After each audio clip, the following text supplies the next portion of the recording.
Olá, galera! Hoje eu vou mostrar para vocês o ambiente de desenvolvimento integrado Jupyter Notebook.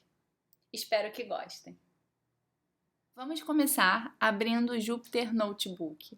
Se você está mexendo no Windows, você vai procurar no botão de procurar do iniciar do seu computador Anaconda. Ao digitar Anaconda, vai aparecer a opção Anaconda Prompt, que é o terminal do Anaconda. Você vai clicar nessa opção. Eu vou aqui clicar no meu terminal do Mac. E aí você vai escrever Jupyter Notebook e apertar o Enter. Ao fazer isso, pode demorar um pouco se for a primeira vez que você está executando este comando. E ao fazer isso, você vai ter uma tela similar a essa que eu estou mostrando para vocês no meu computador, porém com o servidor que você mais utiliza para acessar a internet. Apesar do Jupyter Notebook utilizar o seu servidor de internet, ele não precisa estar ligado à internet, ao Wi-Fi. Ele funciona mesmo quando você está offline. Ele só usa o seu servidor. Então, o que estamos vendo aqui? Aqui é a cópia do meu computador, tá? Então, essas pastas aqui são as mesmas pastas que eu tenho salvas no meu computador. Eu vou então selecionar aqui a pasta desktop, por exemplo, e vou criar uma nova pasta. Ao fazer isso, se eu minimizar essa tela, essa pasta nova ela vai estar aqui no meu desktop, então isso quer dizer que se eu deletar uma pasta por aqui, eu irei deletar essa mesma pasta no meu computador. É importante vocês terem isso em mente. E uma outra observação importante é que quando vocês utilizarem o Jupyter Notebook, enquanto vocês estiverem rodando os seus programas, vocês não podem fechar essa janela do terminal, pois aqui ela vai estar projetando todas as ações que você executa em Python, tá bom? Então eu criei essa nova pasta que está com o nome Untitled Folder, eu vou deixar assim no momento, ou então eu venho aqui e vou renomeá-la Jupyter Exemplo. Repare que agora não existe mais a pasta Untitled Folder, tem a pasta Jupyter Exemplo, ele atualiza logo em seguida. Então aqui eu vou abrir o meu primeiro arquivo em Python. Eu venho aqui no canto da tela, New Notebook Python 3. Ao fazer isso, eu recebo aqui um outro tab que tem aqui o primeiro script em Python. Eu posso renomear este arquivo, o default dele é Untitled, então eu dou um clique com o mouse aqui e eu posso colocar o nome que eu quiser, tá bom? Então, começando com o Jupyter. Vocês podem ver que já atualizou o nome. Então, o que é o Jupyter Notebook? Ele divide o seu programa em blocos, tá bom? Então, são essas linhas de comando aqui. Eu posso vir aqui e escrever uma conta qualquer, 2 mais 2. Para rodar esta célula, eu posso apertar aqui o Run, ele roda. O que me diz que essa célula rodou e executou a conta? Além de aparecer a resposta aqui no Alt, aparece esse número aqui entre colchetes, tá bom? Esse número indica que o programa rodou corretamente e já foi processado um cálculo. Se eu rodar essa célula de novo, aí ele atualiza para o número 2. Por que é importante esse número aqui? Porque o Jupyter Notebook ele nos dá uma grande flexibilidade de escrever novos comandos, não necessariamente abaixo do que já foi feito. Eu tenho a total liberdade de vir aqui, inserir uma nova célula acima e escrever uma nova conta, 4 mais 5, e rodar. O que me indica que esta aqui foi a última célula a ser executada é exatamente esse número que está aqui entre colchetes, por isso ele é tão importante. É esse número aqui que vai indicar a ordem que eu rodei o meu programa. Agora, se eu vier e apagar tudo que já foi feito, por exemplo, apertar esse restart do kernel e clear output, ele vai apagar tudo que foi feito e aí eu rodo de novo. Eu venho aqui, cell run all. Agora a ordem de execução foi essa ordem aqui sequencial, né, de cima para baixo, tá bom? Uma outra observação, às vezes fazemos alguma conta que exige um pouco mais de processamento do seu computador, ou então você cometeu algum erro na sua linha de código e o Jupyter está tendo uma certa dificuldade para rodar. O que vai acontecer? Ao invés de ter esse número aqui, aparece um asterisco entre os colchetes e esse cálculo algumas vezes precisa ser interrompido. Uma das formas é apertar este botão, selecionar a célula, interromper esse cálculo, então interromper o kernel. Se ele não funcionar, você pode tentar umas 2 vezes. Se ele não funcionar, você vem aqui, restart e clear output. Eu gosto muito desta opção. Por fim, você pode também optar pelo shutdown. É uma das formas de você conseguir interromper essas contas. Vamos voltar ao Jupyter, tá bom? Em Python, podemos escrever aqui também comentários, tá? Então, eu venho aqui, comentário, e roda esta célula. Ele não vai imprimir nada porque é simplesmente uma célula de comentário. Algo muito interessante no Jupyter são os atalhos, tá? Então, eu posso vir aqui e rodar essa célula 1 novamente. Ao invés de eu apertar o botão de Run, eu venho no meu computador aqui no meu teclado, eu pressiono o Shift, enquanto eu mantenho o Shift pressionado, eu aperto Enter. Quando eu faço isso, eu rodo esta célula. Shift e o Enter, tá? Agora, se eu quiser escrever uma introdução sobre algum cálculo que eu estou fazendo, tá? Então, eu quero adicionar uma célula acima desta para introduzir a minha conta.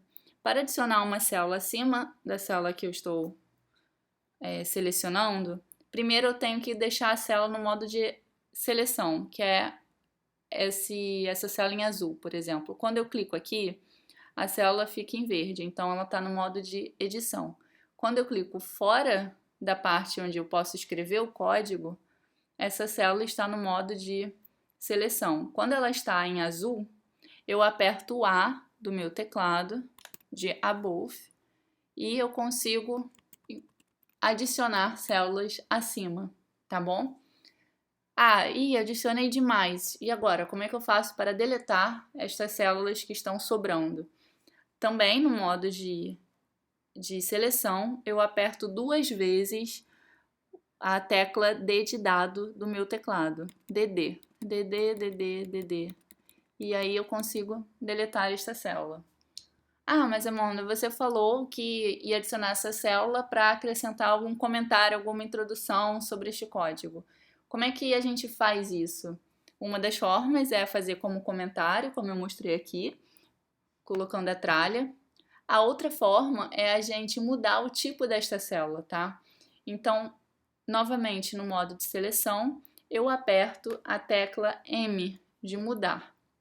Quando eu faço isso, vocês podem reparar que aquele número aqui in, out, né, ele saiu.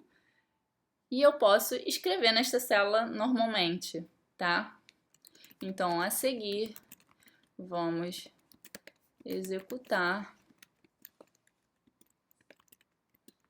o cálculo 4 mais 5. E aí eu aperto o Shift e o Enter e ele adiciona esta frase como um comentário no meu arquivo. Eu posso também mudar o tamanho da fonte. Por exemplo, se eu vier aqui e colocar tralha, espaço, então ele fica como um título.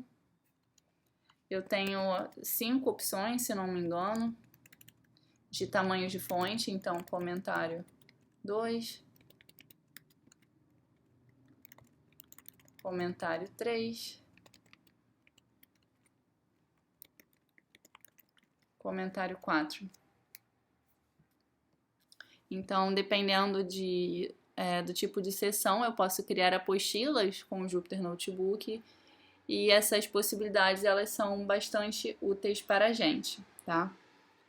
Eu posso também copiar, fazer uma cópia de uma célula, então eu seleciono esta célula aqui, aperto C e eu quero colar esta célula aqui embaixo, então eu seleciono a célula na qual eu quero colar embaixo, né, e aperto V e ele cola. Eu posso também recortar uma célula, então eu seleciono, aperto R e V para colar é sempre o V. Por exemplo, se eu estou aqui, eu tenho um código que ele é bastante longo, tá? E às vezes eu preciso dessa numeração aqui para me guiar, somente como uma orientação. Mas às vezes eu não preciso disso. Como é que eu faço para desfazer essa numeração de linhas aqui desta célula? Novamente, eu preciso deixá-la no modo de seleção e eu aperto L. Então, com L eu ativo essa numeração de linhas dentro da célula de código e com L eu desativo, tá bom? Então, a gente pode também, por exemplo, fazer aqui importação de bibliotecas de Python. Então, eu vou aqui adicionar uma célula aqui embaixo, então eu seleciono essa célula, aperto B de Below. Então, eu posso adicionar quantas células eu quiser, tá bom? E eu venho aqui e vamos importar a biblioteca NumPy. Então, importe NumPy. NumPy é uma biblioteca bastante utilizada para parte de criação e manipulação de vetores, principalmente. Ele já vem com várias funções já instaladas neste pacote. É um pacote que utilizamos bastante para análise e tratamento de dados. E geralmente em Python, a gente, quando faz a importação dessas bibliotecas, a gente acaba utilizando alguns símbolos, apelidos, né, para essa biblioteca, para não precisar ficar escrevendo o nome completo da biblioteca toda vez que a gente usa uma função dela.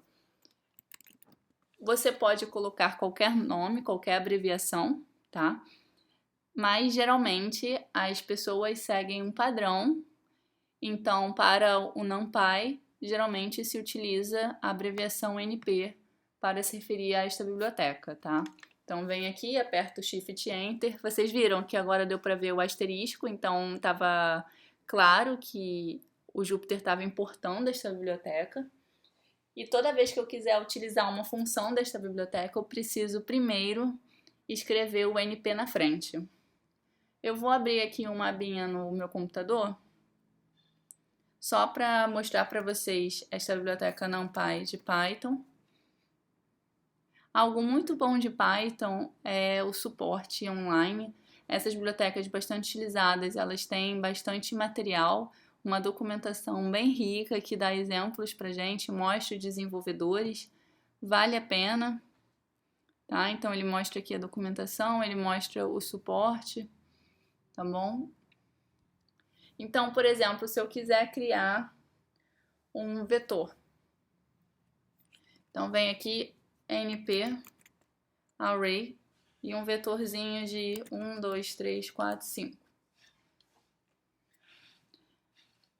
Toda vez que o Jupyter, quando eu rodo uma célula, ele imprime logo de cara, me dá a resposta do cálculo ou de alguma variável que eu criei, o que quer dizer? Quer dizer que ele não guardou esse cálculo, a resposta, em nenhuma outra variável. Eu não tenho como recuperar essa célula. Para isso, eu preciso atribuir esta resposta a alguma variável. Então, eu vou criar uma variável A maiúsculo, recebe o NumPy array, que tem os elementos 1, 2, 3, 4 e 5. Repare que agora que eu rodei esta célula, ele não imprimiu nada. Se eu quiser ver quem é esse vetor, eu pergunto quem é A e ele me diz, A é um vetor 1, 2, 3, 4, 5. Se eu quiser checar o tipo desta variável, tem a função type A, aí ele vai me dizer que é um vetor do tipo NumPy array. Se eu quiser ver, qual é o comprimento deste vetor, qual é o tamanho deste vetor, eu venho aqui len de A, 5. Em Python, a gente faz a contagem das posições começando pela posição 0, tá bom? Então, A0, ele vai me mostrar exatamente o valor 1. Opa, vou rodar aqui, 1. O interessante é que ele também conta de trás para frente. Então, se eu vier aqui A menos 1, ele vai me dar o 5, que corresponde à posição A4. Também vai me dar o 5. Se eu quiser percorrer o meu vetor A, como é que eu faço? Para percorrer um vetor cuja dimensão eu conheço, a gente faz uso do for, do loop for. Eu venho aqui for I in range na dimensão, né, do length de A. Aí eu uso os 2 pontos do Enter. É importante eu ter a indentação aqui, são correspondentes a 4 espaços. Quer dizer que todo comando que tiver indentado daqui para cá quer dizer que pertence a este loop for. Aí eu venho aqui e boto print I e print A na posição I, né, de I. Aí ele vem e me deu a posição do I começa em 0, termina em 4, porque o tamanho do vetor A tem tamanho 5. E a última posição de A, né, que é a posição 4, tem o elemento 5. Uma outra funcionalidade bastante útil do Jupyter Notebook são são os comandos mágicos que podemos utilizar. Por exemplo, esses comandos mágicos, eles sempre começam com um símbolo de porcentagem, e eu vou mostrar um aqui para vocês. Porcentagem PWD, se eu rodar, ele vem aqui e já diz aonde eu estou rodando este script no meu computador. Então, ele vem aqui e fala, eu estou rodando a pasta desktop dentro da pasta Jupyter Exemplo. Um outro comando mágico bastante útil para nós é o porcentagem time.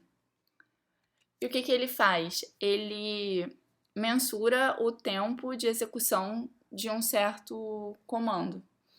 Por exemplo, se eu vier aqui e fizer um somatório, estou inicializando uma variável soma igual a 0, foi em range de 1000, e eu vou atualizar essa variável soma igual a soma mais 1 sobre i. No final, eu quero imprimir o resultado dessa soma. Quando eu rodar, assim, ele deu o problema, porque eu estou dividindo aqui por 0, para evitar que esse erro ocorra, o meu i vai variar somente de 1 a 1000.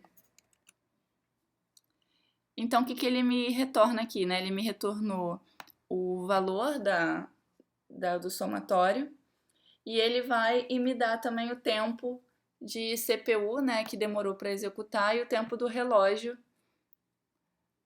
aqui, o all time. O sistema, o tempo sempre é muito, muito pequeno, é praticamente sempre igual a 0. Neste caso tá nanosegundos, porque é muito difícil mensurar o tempo do sistema, tá bom? Se você que tiver mais curiosidade em relação a que comandos mágicos são esses, como é que eu posso entender um pouco mais sobre eles, vocês podem vir aqui e colocar Magic Commands Python no Google. E aqui, ó, por exemplo, ele mostra várias opções de comandos mágicos que você pode usar. Esses comandos, eles são bastante úteis, tá bom? Deixa eu botar aqui Magic. Aqui, IPython Magic Commands. Então, vocês podem ver aqui alguns exemplos, tá bom?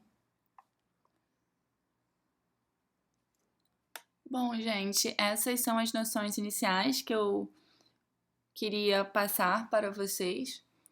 A partir deste vídeo, vocês já conseguem programar muita coisa sozinhos. Se vocês buscarem ajuda na internet, vocês já vão perceber o grande suporte online que existe para programação em Python.